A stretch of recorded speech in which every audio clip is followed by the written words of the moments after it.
Cristian Vázquez. Ella se llama Carmen Sinaí, tiene 8 años y es mi hija. Os pediríamos por favor un minuto de vuestro tiempo para que vierais este vídeo. Algo que le he enseñado a ella y que creo que es muy importante que sepamos. Tengo en casa un hilo, es un hilo cualquiera, tan débil que hasta una niña de 8 años lo puede romper. Y bien, yo le he dicho a ella, si yo liara sus muñecas con ese hilo, ¿ella sería capaz de desliarse sola? Ella me ha dicho que sí, veremos a ver. No puedo. ¿Habéis visto? Según le daba cada vuelta, ella creía que se iba a poder desliar. Pero cuando ha llegado el momento de quitárselo, no ha podido. Así trabaja el enemigo en la vida de nosotros.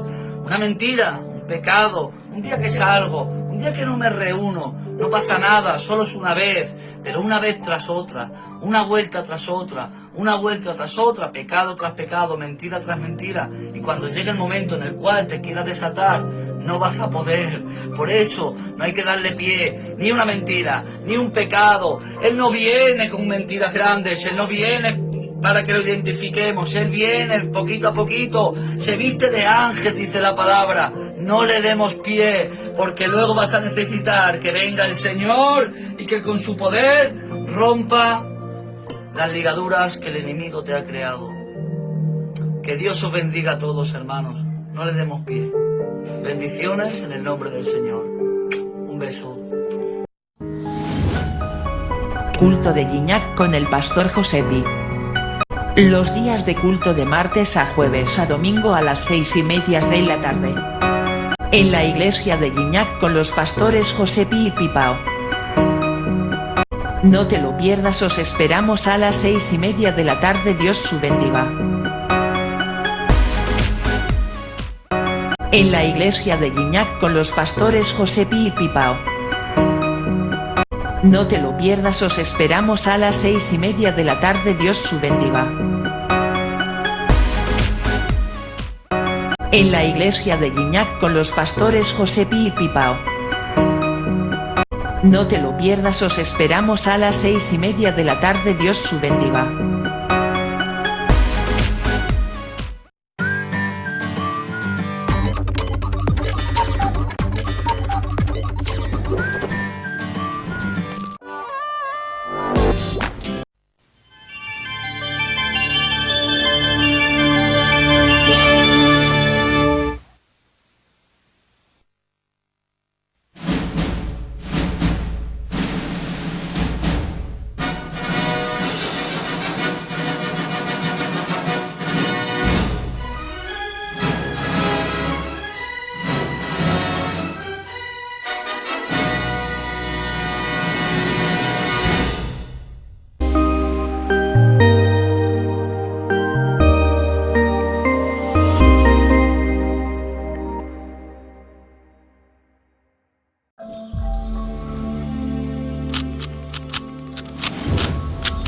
Gómez Studio Family, Canal Televisión Cristo Vive presenta.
Se fortalezca en medio de las pruebas, Padre, En tus manos nos depositamos en esta hora, en el nombre poderoso de Cristo Jesús.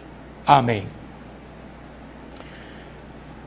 En la lección pasada estudiamos el capítulo 2 del libro de Daniel, en el cual resalta el aspecto profético, ya que es el sueño que Nabucodonosor tiene de aquella estatua descomunal que él vio y que le inquietó, y eso lo hizo llegar hasta Daniel, o que Daniel fuera traído a él, mejor dicho, y Daniel pues le da el sueño y le da la interpretación exitosa y exacta al rey, lo cual lo impacta. Si en el capítulo 1, que también estudiamos ya, nosotros vimos cómo el Señor salió adelante para defender a sus hijos, que se mantuvieron fieles, ya que Daniel propuso en su corazón no contaminarse, ni con comida ni con bebida del rey.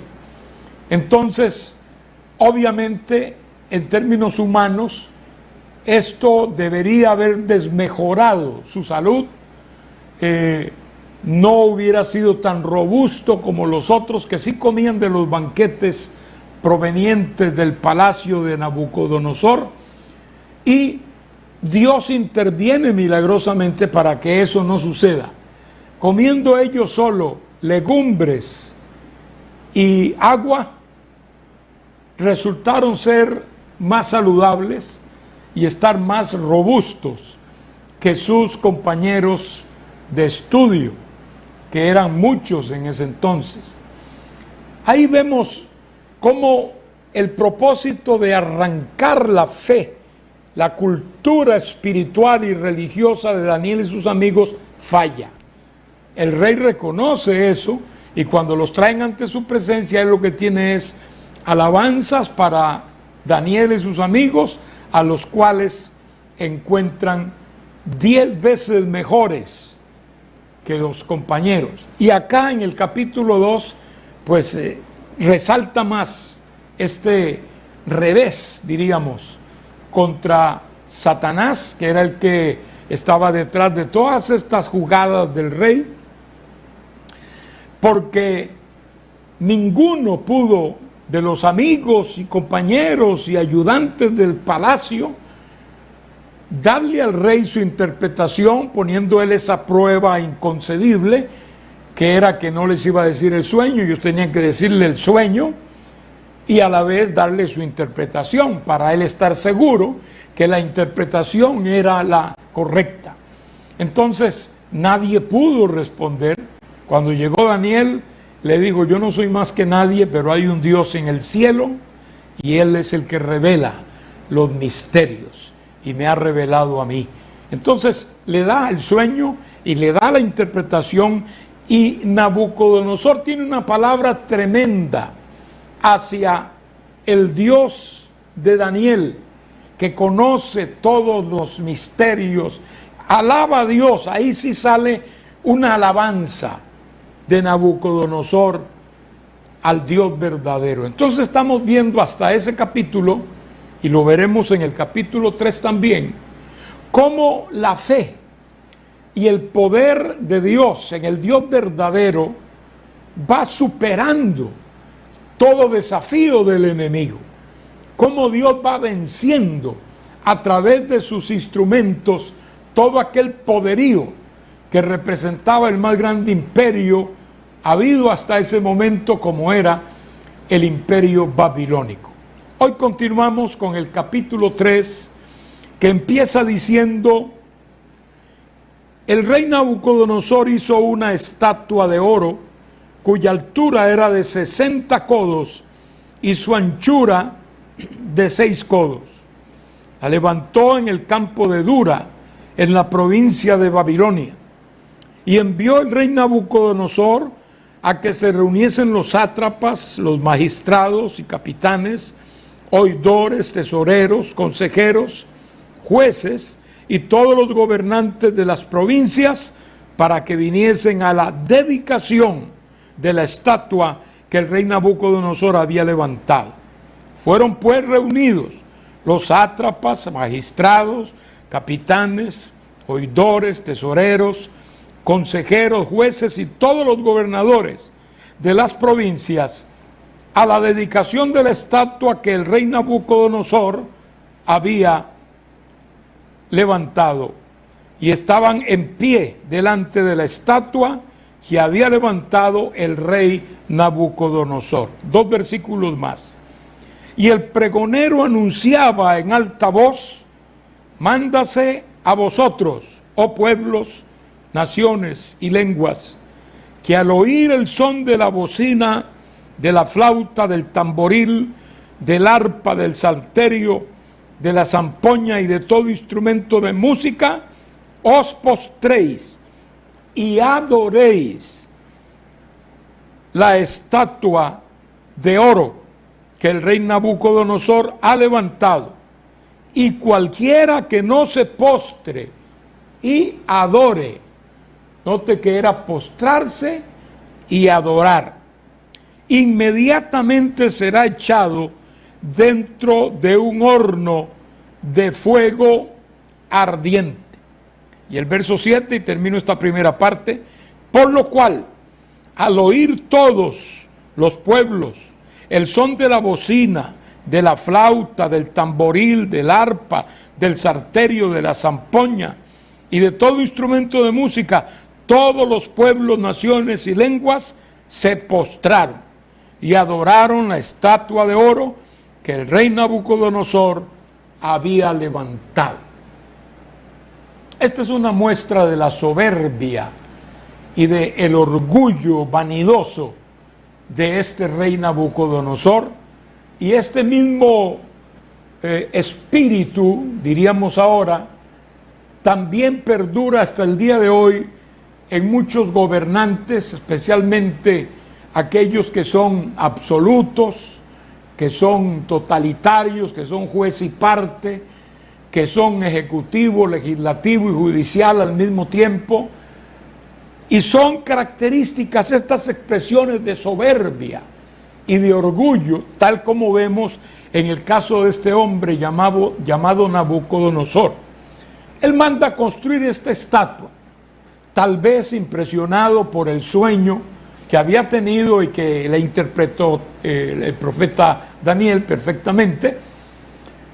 Quedó él tan encandilado con esa majestuosa estatua que también él decide, aunque no se dice aquí en qué año del rey ocurrió esto, pero no se puede poner muy lejos de esta experiencia anterior del capítulo 2. Una estatua que es descrita allí de oro, probablemente enchapada en oro, de 60 codos de altura y de 6 codos de ancho.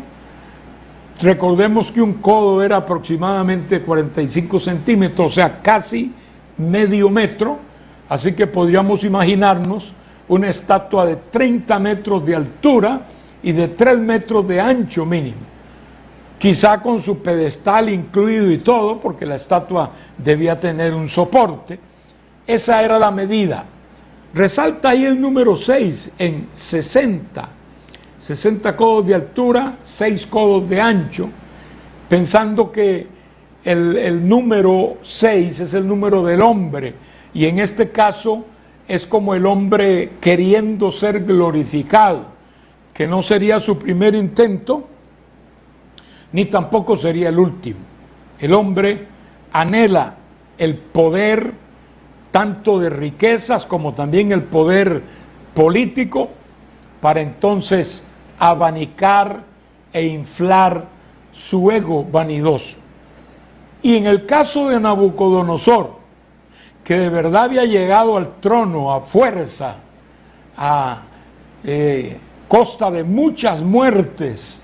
Este hombre era un gran guerrero, imagínense en sus guerras, pues en el afán del poder no le importaba a quién mataba. Él había llegado allí derramando sangre como los guerreros antiguos, así que él se creía también, por ese dato adicional, dueño prácticamente de la vida de la gente y de hacer lo que a él le viniera en gana.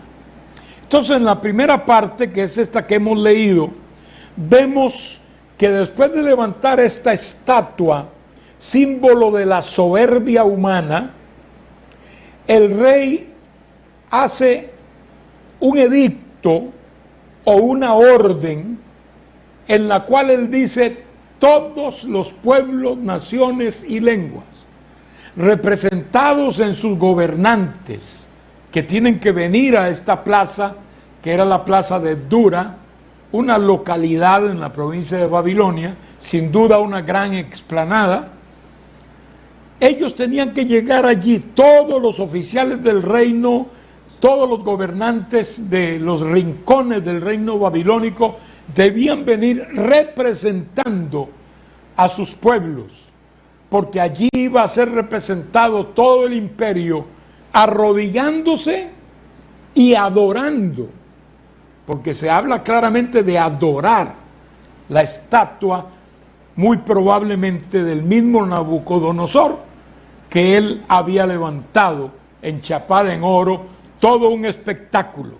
Y allí mismo, en esa orden, pues estaba que todos tenían que cumplir, que nadie podía fallar, y como vemos en el versículo 7, en efecto, nadie o casi nadie falló, porque todos estaban allí en el momento de la señal. Cuando se tocaron todos esos instrumentos, ¿verdad?, se postraron ante la estatua del rey Nabucodonosor y adoraron. Resalto un detalle. En este grupo de personajes importantes de Babilonia que se menciona aquí en el capítulo 3, versículo 2, que dice: sátrapas, magistrados, capitanes, oidores, tesoreros, consejeros, jueces, gobernadores. Y también se repite en el pasaje que vemos más adelante, donde dice que todos se postraron, ¿verdad?, cuando sonaron aquellos instrumentos. Vemos allí un juego de palabras que lo traigo por este detalle.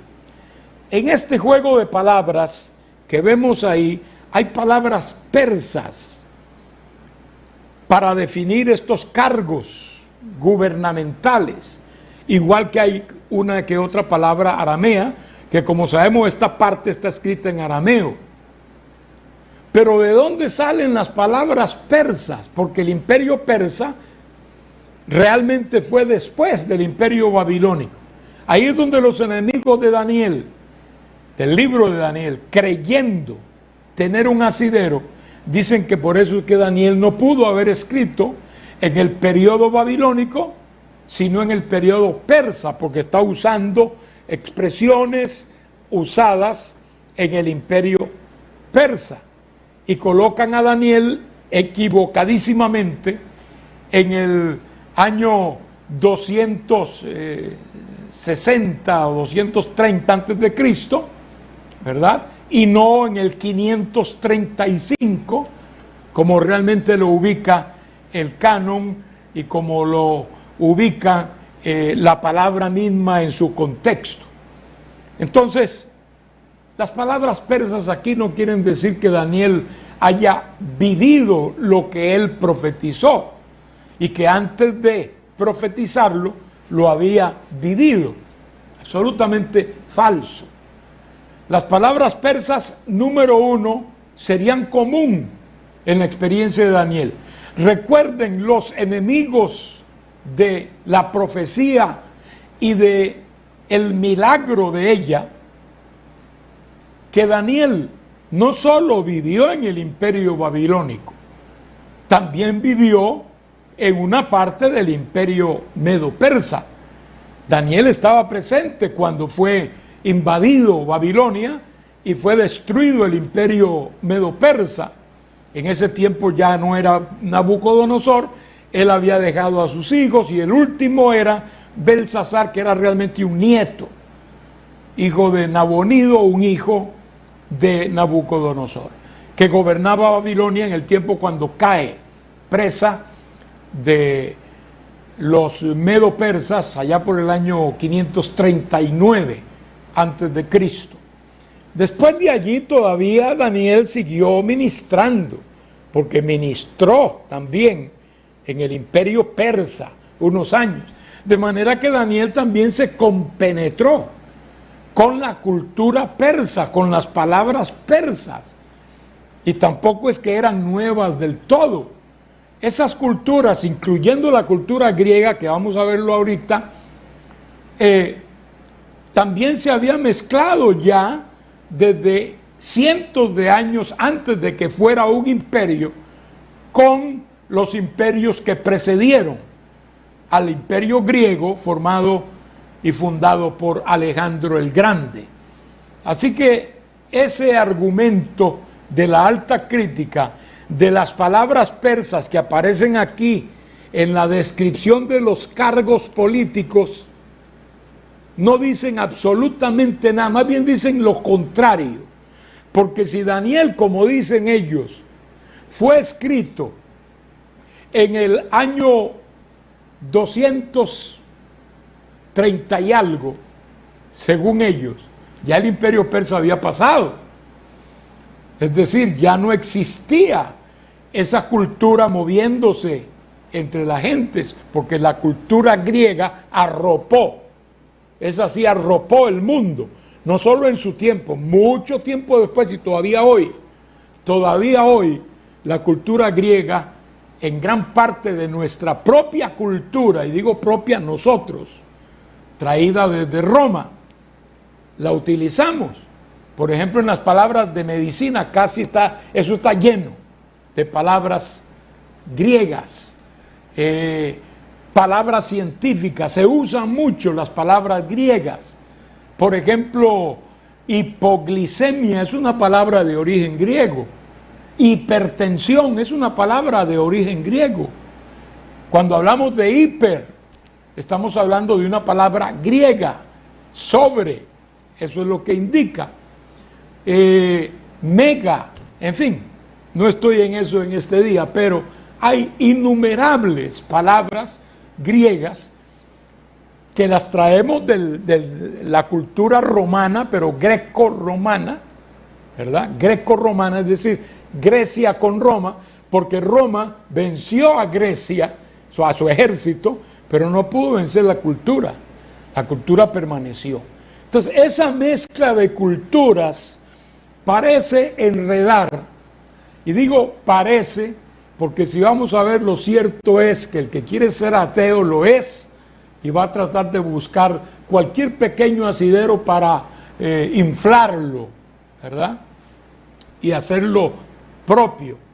Yo no creo que estas personas, algunos de ellos grandes eruditos, puedan confundir estos asuntos que son elementales en la historia, que están en las páginas de los libros que se estudian todavía hoy y se puede conocer fácilmente.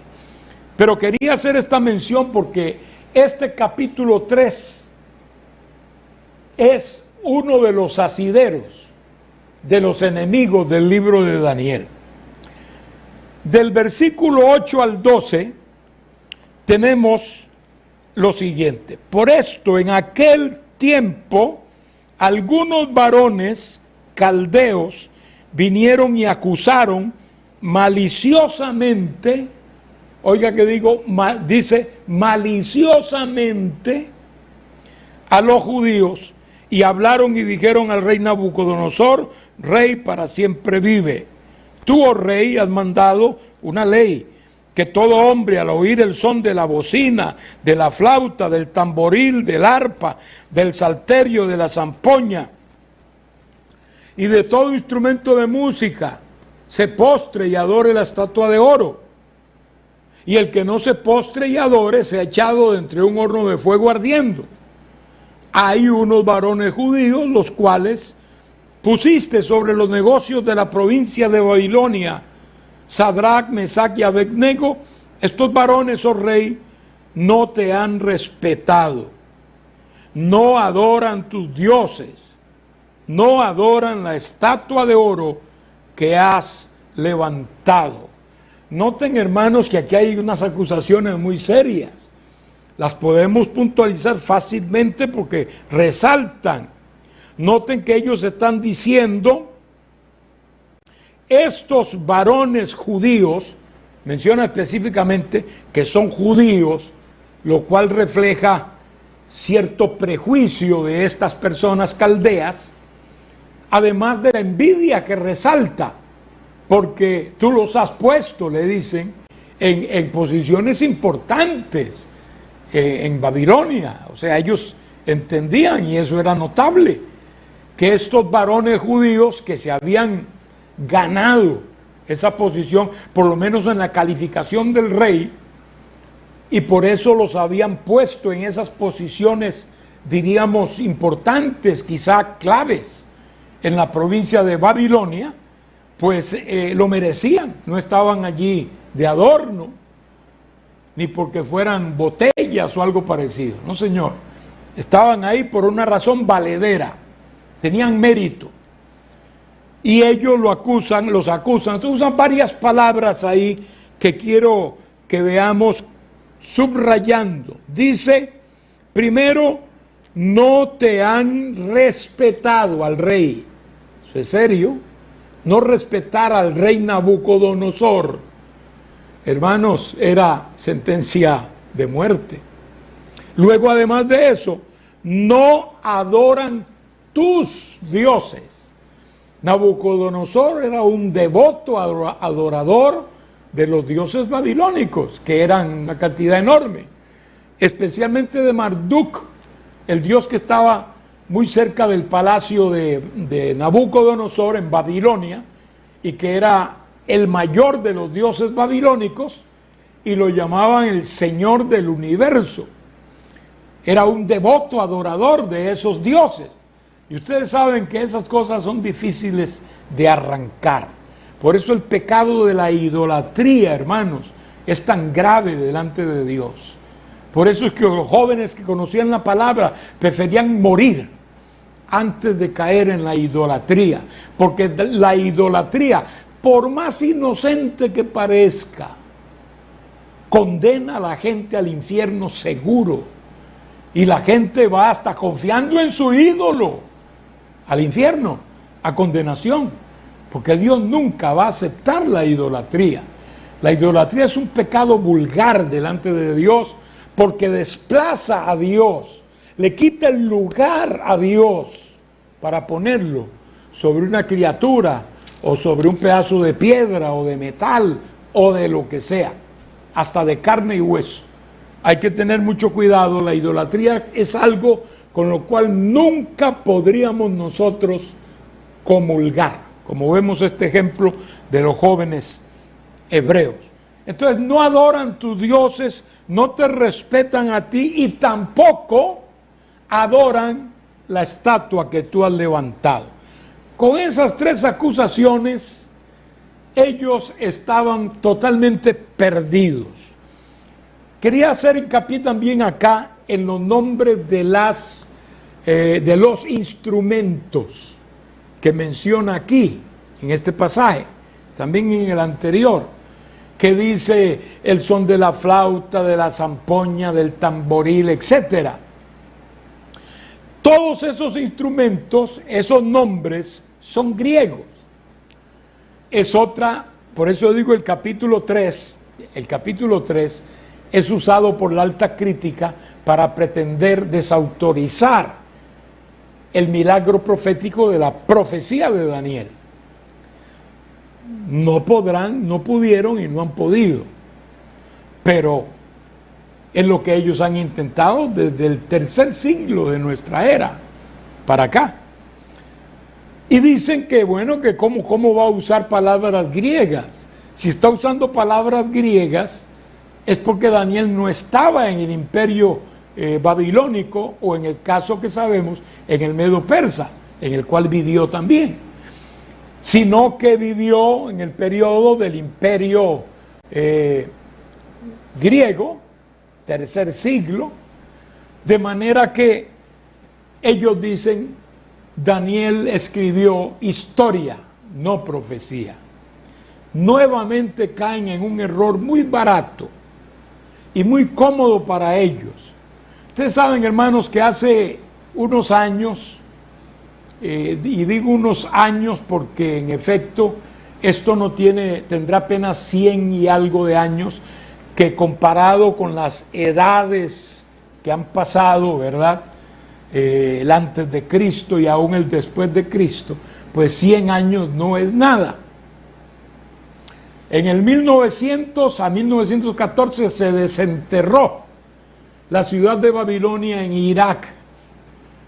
No se pudo continuar el trabajo porque allí el gobierno entró y ya ustedes saben, a ellos no les conviene mucho asuntos que revelen la fe en el verdadero Dios, etcétera, y eclipsaron las investigaciones, pero ya se había sacado la ciudad de Babilonia, se habían descubierto cientos, no exagero hermano, cientos de planchas de arcilla en letra o escritura cuneiforme, que era la forma como se escribía en aquel tiempo, y que en esas tablillas se dicen algunas cosas que los enemigos de la palabra profética habían negado por siglos, pero por siglos. Por cierto que tampoco le dieron mucho auge ellos a esos descubrimientos arqueológicos y los menospreciaron. Así es el ateísmo. Así es cuando la gente se levanta abiertamente contra lo establecido por Dios. No le hace caso ni siquiera a la ciencia. La ciencia le puede estar diciendo, mire, esto es así, es así, es así. Y se lo comprueba, porque la ciencia es comprobación. Y aún así no lo aceptan. No, eso no es cierto. Ya, con ese no es cierto. El que es endeble se pierde, se diluye lo poco que pueda tener de buen juicio y se daña en el ateísmo o en el escepticismo. Entonces, es muy claro, hermanos. La cultura griega era conocida mucho antes de que fuera un imperio mundial con Alejandro. La cultura griega fue reconocida. Ustedes saben bien, hermanos, que de allí surgen los grandes filósofos del mundo que hoy día se estudian y se tienen como íconos y bastiones de la filosofía. La filosofía griega todavía hace presencia en nuestras universidades, en nuestras escuelas y en nuestra cultura. Era conocida en el imperio babilónico, tal vez no tanto, aunque en parte sí, pero en el imperio medo-persa, que fue el anterior al griego, estaba saturado. Es como el imperio romano que siguió al imperio griego.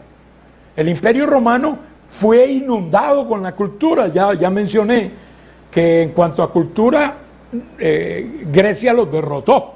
Tuvieron que aceptarla y crear la cultura que se llama la greco-romana, que era sin despegarse de Grecia. Entonces, eso duró años, que como les dije anteriormente, amados, todavía en nuestros tiempos la cultura griega nos permea. Entonces, eso de nombres de instrumentos, cuando los instrumentos ustedes saben que son universales, se sabe de los mercaderes griegos que visitaban las regiones de Media y de Persia, vendiendo, y aún de Babilonia, vendiendo sus mercancías, ya que ellos se dedicaban mucho a esto. Habían mercenarios griegos que se vendían al mejor postor y generalmente buscaban la sombra de estos grandes imperios. Así que era fácil que se introdujera ciertas expresiones, especialmente nombres, en una cultura que no fuera la propia de ese idioma hablado en esos nombres. Así que aquí vemos algunos instrumentos de música que identifican instrumentos de origen griego y por lo tanto se hablan y se presentan en griego. Muchas cosas pueden suceder entre nosotros también. Ejemplo de ello, el anglicismo, que está muy metido en nosotros, en nuestro idioma. El anglicismo nosotros lo usamos y es parte, especialmente ahora en la época y en la era tecnológica, amados míos. El anglicismo se ha metido de lleno y ya nadie conoce una expresión técnica en una computadora en español. Todo el mundo tiene que decirla en inglés. Eso se ha metido. Es normal porque es la cultura que entra. Y no solo eso, hay otros ejemplos. Por ejemplo, los árabes impregnaron la cultura española con su cultura propia y aún su idioma. Hay muchas palabras españolas nuestras que son árabes. No son ni siquiera de origen árabe, que lo son, claro está, pero son completamente árabes. Por ejemplo, decir ojalá es una palabra totalmente árabe. Decir almohada es una palabra árabe. No se usa mucho. Cuando yo era niño oía mucho la palabra machalá. Es una palabra árabe, que es como quien dice que no me pase eso, machalá. Es una cosa muy común, era muy común. Ahora esa expresión sí se ha perdido mucho, pero otras no. O sea, son no una, dos ni tres que he citado. Estoy hablando de cientos de palabras árabes insertadas en nuestro idioma español. Y los árabes, aunque gobernaron y conquistaron gran parte de España, todo el sur de España fue de ellos. De hecho, la ciudad de Granada era su capital árabe y todavía se ven vestigios de eso porque fueron 800 años. Muy a pesar de nuestros queridos hermanos españoles, pero esa es la verdad histórica, hasta que en el 1492 es que empezaron la expulsión de los árabes y la lograron a cargo de Isabel y Fernando, los reyes de España. Entonces, amados míos, estas argumentaciones para desvirtuar la profecía bíblica no tienen ningún asidero y son fácilmente derrotadas por la verdad, como hemos mencionado. Alabado sea el Señor. Seguimos con nuestro tema y ahora vamos a leer. Bueno, aquí dice que también acusaron maliciosamente. Eso de maliciosamente nos dice que no dijeron la verdad, los calumniaron. La cosa no era exactamente como ellos decían. Ellos respetaban a Nabucodonosor. Además de que respetaban a Nabucodonosor, pues no se metían tampoco con los dioses de ellos. Esa era cuestión de ellos. Y ya, ellos sí tenían su experiencia viva, pero no estaban haciéndole contrapeso a Nabucodonosor. Ellos entendían que no era ese el trabajo que ellos tenían que hacer. Era como quien dice, buscar la muerte sin necesidad antes de tiempo. Entonces los calumniaron. Cuando dice aquí maliciosamente, la palabra aramea es comerse la carne de alguien. Así lo hicieron. Hablaron de estos tres jóvenes en forma tal como que si se lo estuvieran comiendo vivos, ¿verdad? Hoy se usa, me están comiendo, dicen algunos, eso quiere decir que están hablando mal de mí. Entonces, ha perdurado también ese significado hasta nuestro tiempo. Maliciosamente. Luego, partiendo desde el versículo 13, vemos lo siguiente. Entonces Nabucodonosor dijo con ira y con enojo que trajesen a Sadrach, Mesach y Abednego. Al instante fueron traídos estos varones delante del rey. Habló Nabucodonosor y les dijo: es verdad, Sadrach, Mesach y Abednego, que vosotros no honráis a mi Dios, ni adoráis la estatua de oro que he levantado. Ahora pues, estáis dispuestos para que al oír el son de la bocina, de la flauta, del tamboril, del arpa, del salterio, de la zampoña y de todo instrumento de música, os postréis y adoréis la estatua que he hecho. Porque si no la adorareis, en la misma hora seréis echados en medio de un horno de fuego ardiendo. ¿Y qué Dios será aquel que os libre de mis manos. Qué desafío y qué reto el de este soberbio rey. Pero leamos ahora lo que sigue, gloria a Dios. Sadrac, Mesach y Abednego respondieron al rey Nabucodonosor diciendo: no es necesario que te respondamos sobre este asunto. He aquí, nuestro Dios, a quien servimos, puede librarnos del horno de fuego ardiendo, y de tu mano, oh rey, nos librará.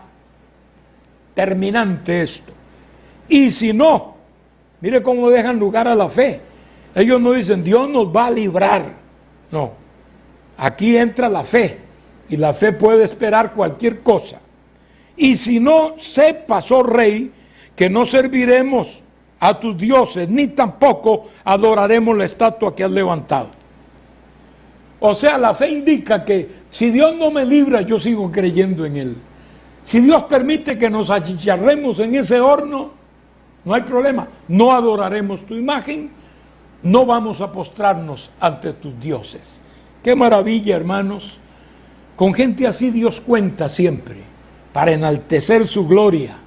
Puede ser que ellos sufrieron algunas situaciones difíciles, pero Dios los sacó adelante en todo. Y aunque ellos hubieran tenido que pagar con sus vidas esa fidelidad y esa fe, lo hubieran hecho porque tenían la disposición de hacerlo. Muy importante resaltar esto en el rey Nabucodonosor. Dice que se llenó de ira y de enojo. Y como que les extiende una oportunidad, tal vez pensando en lo que estos jóvenes habían sido en un pasado no muy lejano. Y les dice, es verdad, como quien dice, no es que dudes de mis amigos que me están diciendo que ustedes lo son. Lo que dudo es que tal vez ustedes pues lo hicieron sin conciencia de lo que estaban haciendo. Tal vez no estaban cuidadosamente informados o algo así. Él está dejando ese margen. Pero la respuesta de los jóvenes, lo que les dicen, no, nosotros sabemos y estamos claros en lo que estamos decidiendo. Hemos decidido no adorar tu imagen. Hemos decidido no adorar tus dioses. Porque Nabucodonosor le da esa oportunidad y les dice, ¿estáis dispuestos que al oír ahora los instrumentos como señal os vais a postrar y a adorar mi imagen?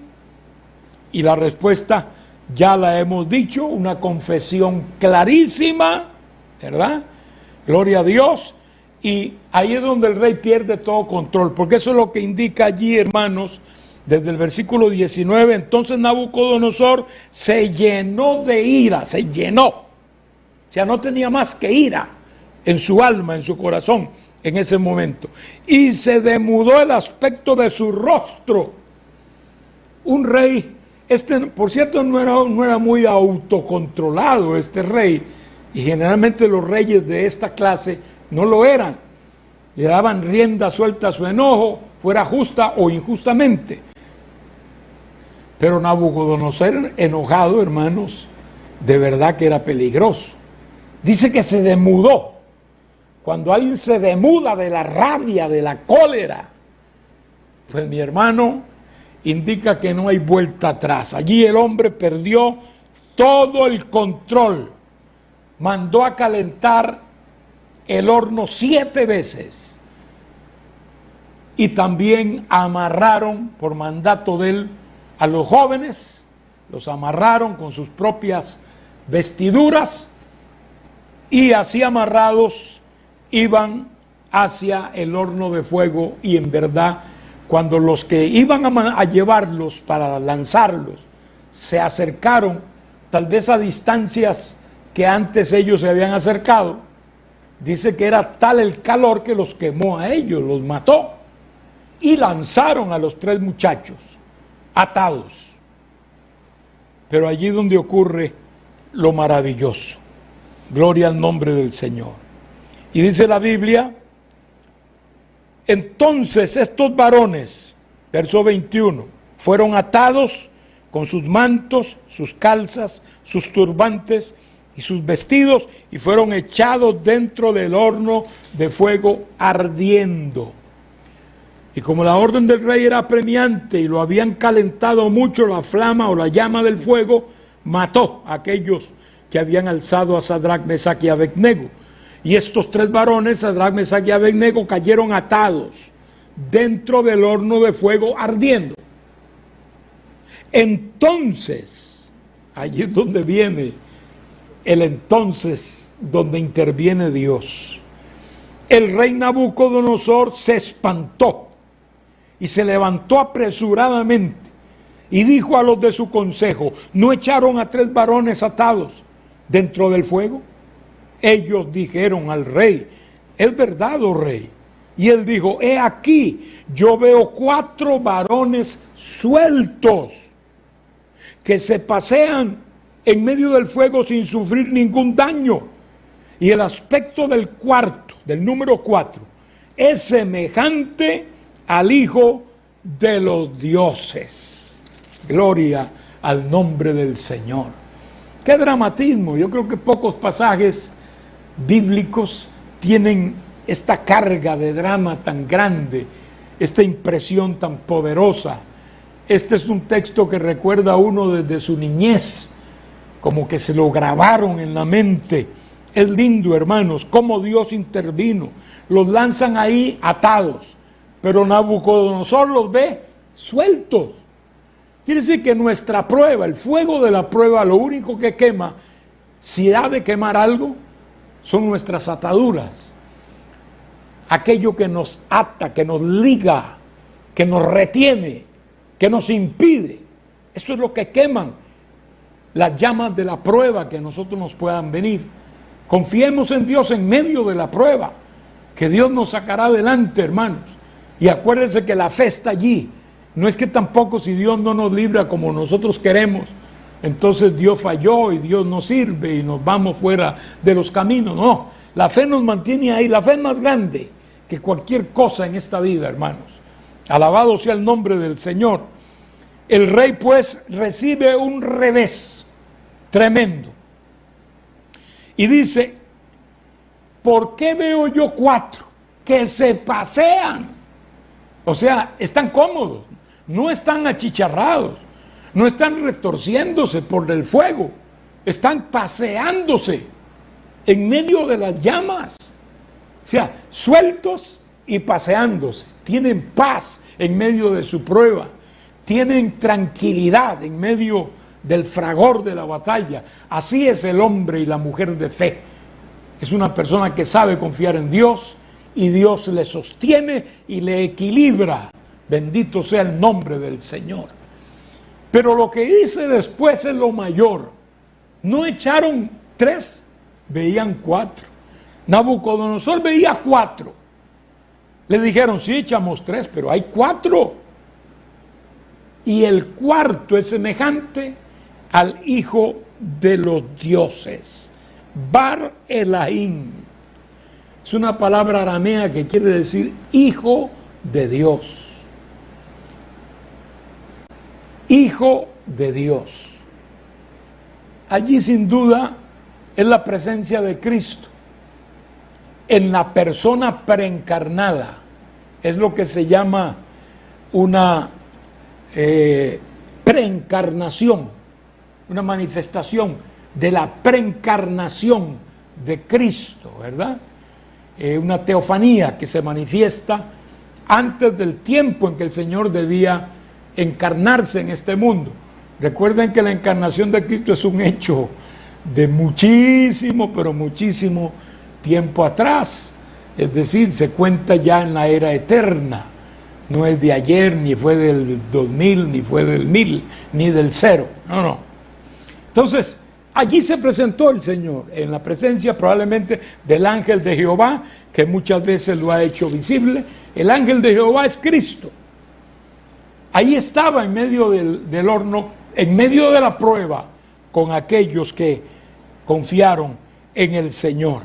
Y qué lindo, hermanos, eso impresionó a Nabucodonosor, que se quedó perplejo. El cuarto es semejante al Hijo de los dioses. Y vamos a concluir, hermanos, esta lectura, gloria a Dios. Entonces el rey Nabucodonosor se espantó una palabra importante. Y se levantó apresuradamente y dijo a los de su consejo: ¿no echaron a 3 varones atados dentro del fuego? Ellos respondieron al rey: es verdad, oh rey.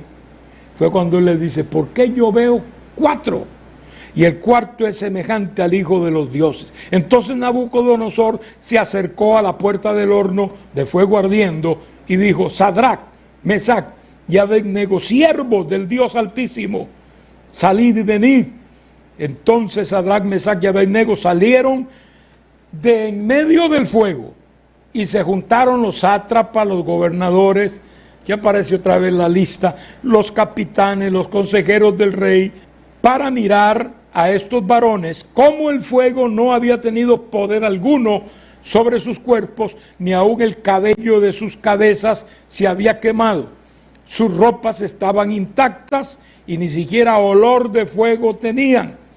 Entonces Nabucodonosor, mire esta palabra, dijo: bendito sea el Dios de ellos, de Sadrac, Mesac y Abednego, que envió su ángel y libró a sus siervos que confiaron en él y que no cumplieron el edicto del rey y entregaron sus cuerpos antes de servir y adorar a otro Dios que su Dios.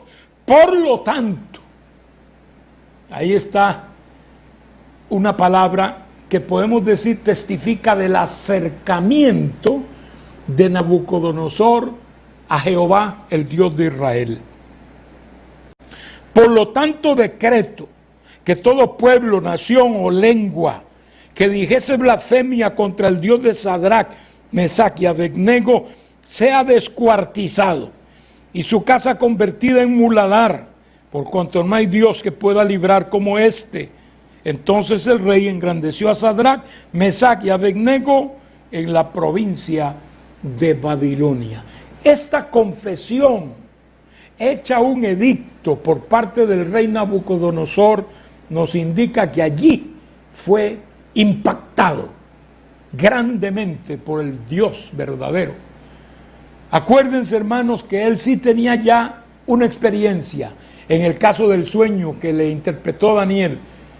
Esa experiencia ya fue un golpe contra su ego, pero esto que viene, esto que está aquí, que viene después de aquello, simplemente lo desarmó, porque él podía ver allí lo que no ven muchos críticos hoy, y es el milagro de Dios.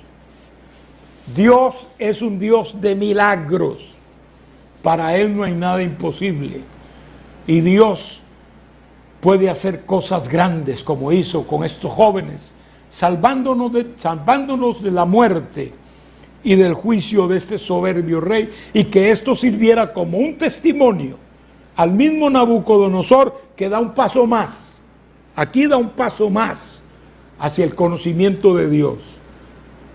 En el capítulo 4, que estudiaremos en la próxima, si Dios quiere, vamos a ver algo muy importante en la vida de este rey, que es cuando se volvió loco, y todo lo que realizó y todo lo que hizo, y luego cómo terminó ese periodo de locura donde Dios le da el último golpe al ego de Nabucodonosor, el cual destruye. Y sin duda podemos entender por esta confesión, esta que leímos y la que él hace en el capítulo 4 al final, podemos entender que Nabucodonosor fue un hombre que conoció al Dios de Israel. Fue un hombre probablemente salvo. Mire usted, hermano, un rey pagano, un rey insensible para cosas espirituales, aparte de sus dioses, etcétera, que llegara a conocer a Dios por el testimonio de Daniel y sus amigos, es realmente, hermanos, un jonrón en la vida de la predicación del evangelio.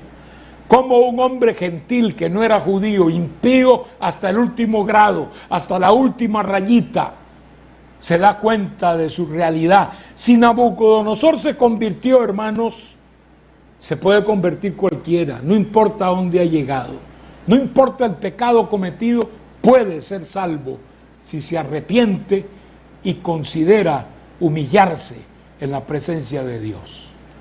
Hasta aquí, hermanos, este precioso capítulo.